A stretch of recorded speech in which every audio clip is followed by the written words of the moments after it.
knowing that it kind of jumped into it midstream, but are you feeling like sort of back to normal for you now? Or? I'm getting there. I mean, it's a day-by-day process, so I'm on this like conditioning plan. I'm on this walkthroughs and all this. They're just trying to get me involved and just trying to get me back to where I was, and even better than I was. So it's pretty good. How have you adjusted to?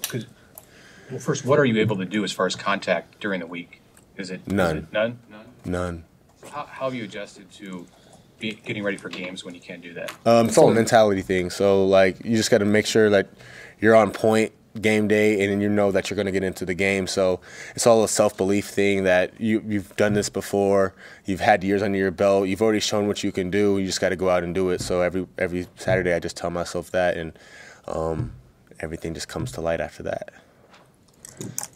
How big is this game just to kind of kick off the second half of the season for you guys? It's big.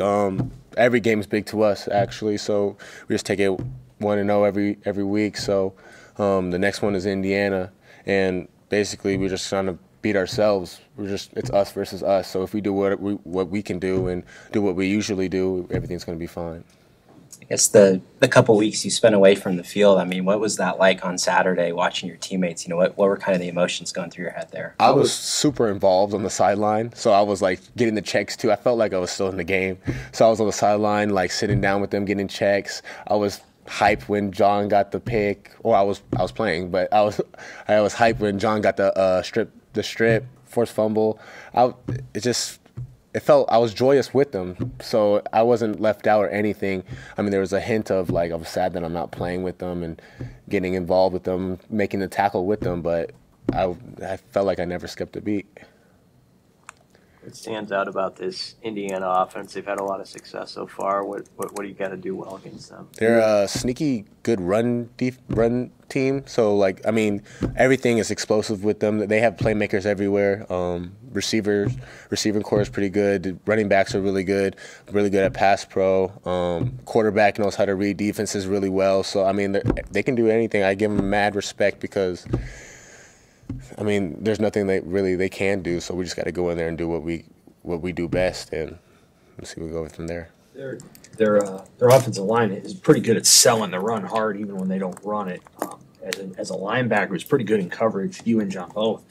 What's maybe the challenge of making sure your eyes are right against a team that really fakes the run hard and then throws it behind? That's our preparation throughout the whole week. So like film study, awareness tape, looking at what they do on film and what they do in certain situations. So me and John and most of the linebackers go up by ourselves and we watch what we got to watch to be ready for that Saturday. So just looking at what we need to do and keep our eyes clean. You guys study together, or you kind of go off and do your own iPads? Both. So we study on our own, and then we also have linebacker designated times to figure out what we need to do for that week.